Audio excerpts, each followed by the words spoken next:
I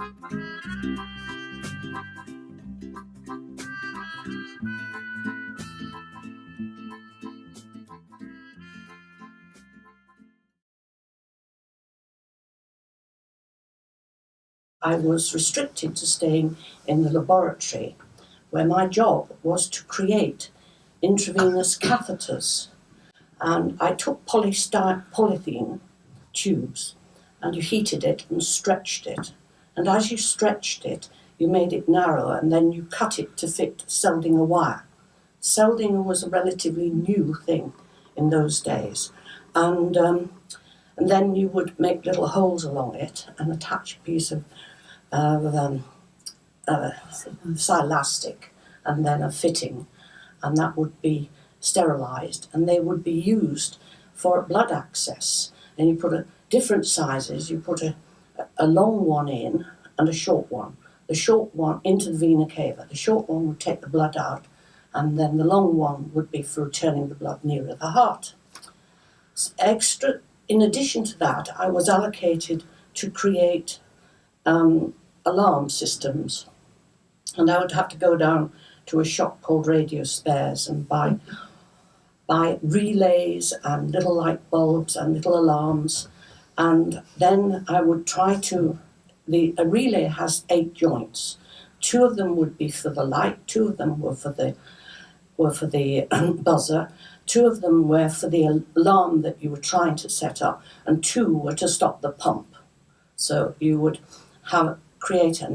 if you got a positive pressure, which you measured on the blood compartment by attaching a line to the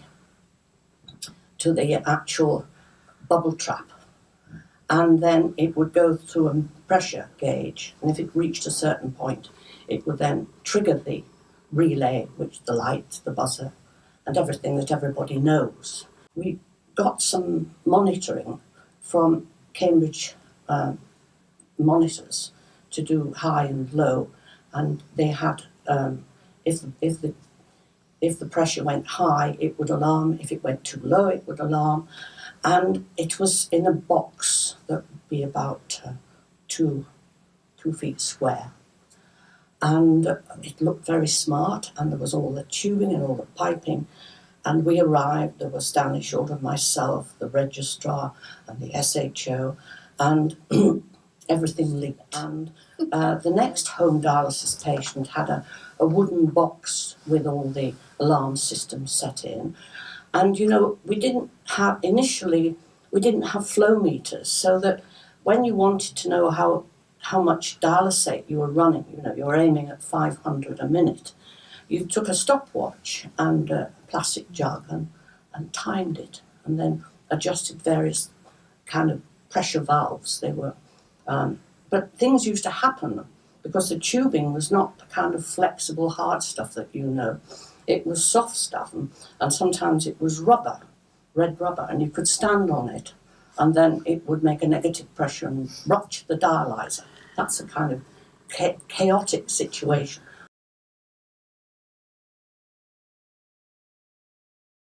We got Cambridge Instruments to start making machines, and we were also in touch with the people in the States, which was became Dialade. Milton Roy they were, and they made machines, and Milton Roy had made a home machine which was as good as today's machines. I tell you, it was beautifully designed. It was supposed to look like a television.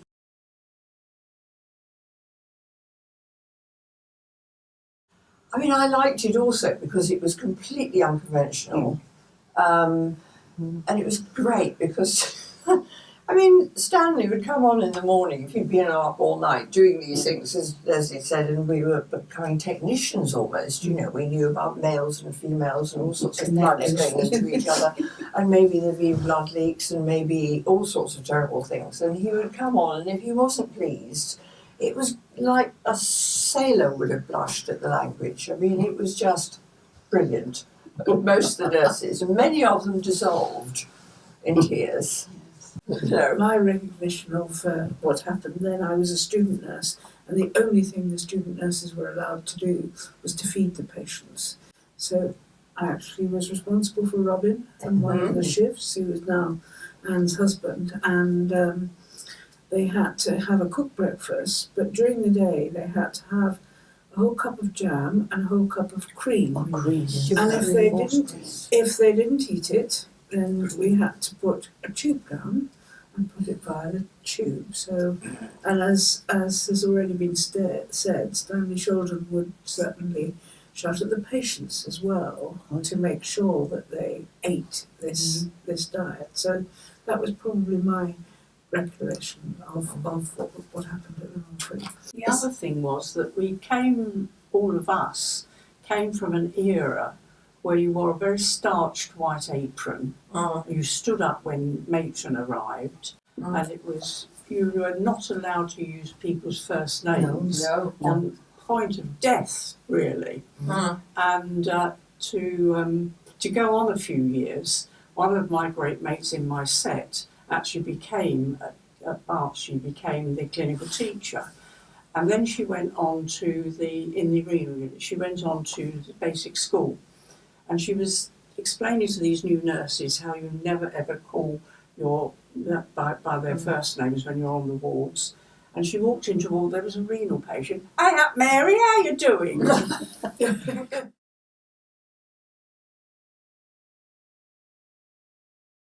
The dialysis, number one, was the first situation in which nurses actually made decisions and actually took blood, put in needles, all the breakthrough things. It wasn't the intensive care. We'd already broken through all those things before that point.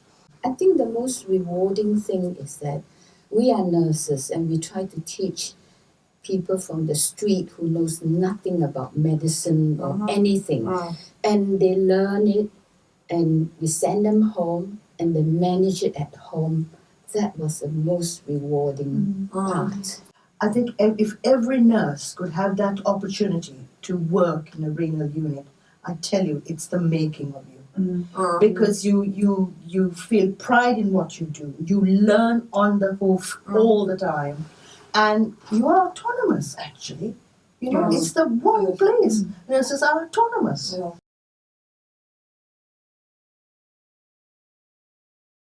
The joy of dialysis was that you very often had a patient who'd been in, particularly in the early, had been in renal failure. They knew it was a life-shortening illness.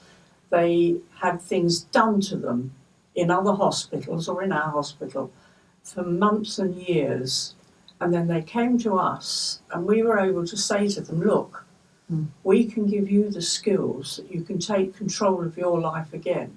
And that's an incredibly empowering thing for you to be able to do. Very difficult to sum up, really, I think. I mean, it's on the one hand, but on the other, it's hard work, and you're constricted, but there are benefits, of course. There are benefits because you can shuffle around, because you can travel a bit, and certainly the well-being of Robin, who was my patient, as it were, was vastly increased, certainly, yeah.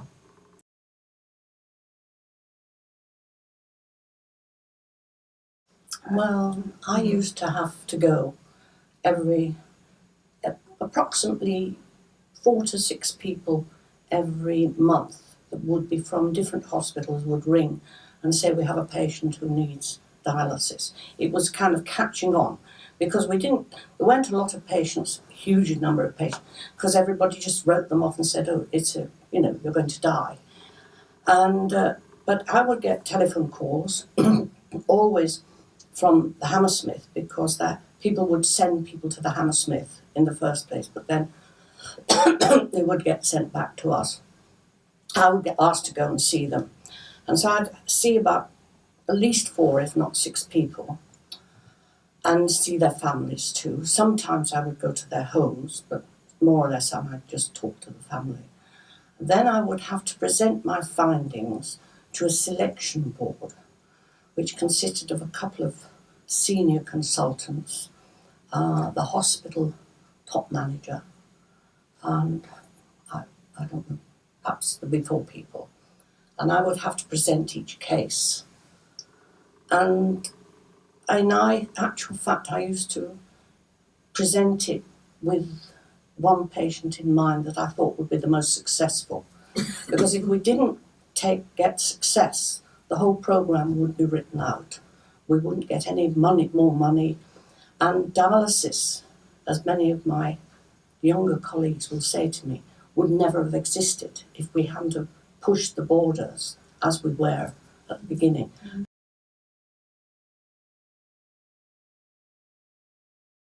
They started off at the unit with, personal teaching.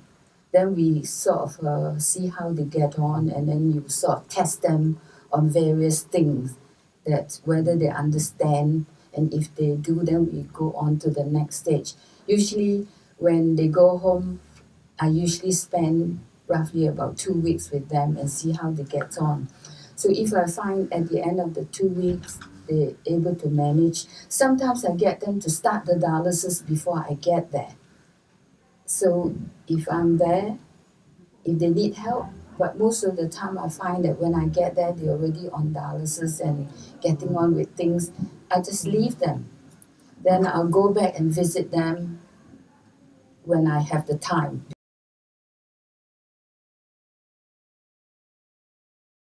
We did have a lot of public support, and I was in Cambridge at this stage, and the majority of the patients that we had on home dialysis, and in fact at one stage we had 110, their machines went in with a porta cabin that went over the roof of their house, and that was always in the press, and then you would get inquiries, well, could people raise money for a kidney machine? So I think in the beginning there was an awful lot of good public support.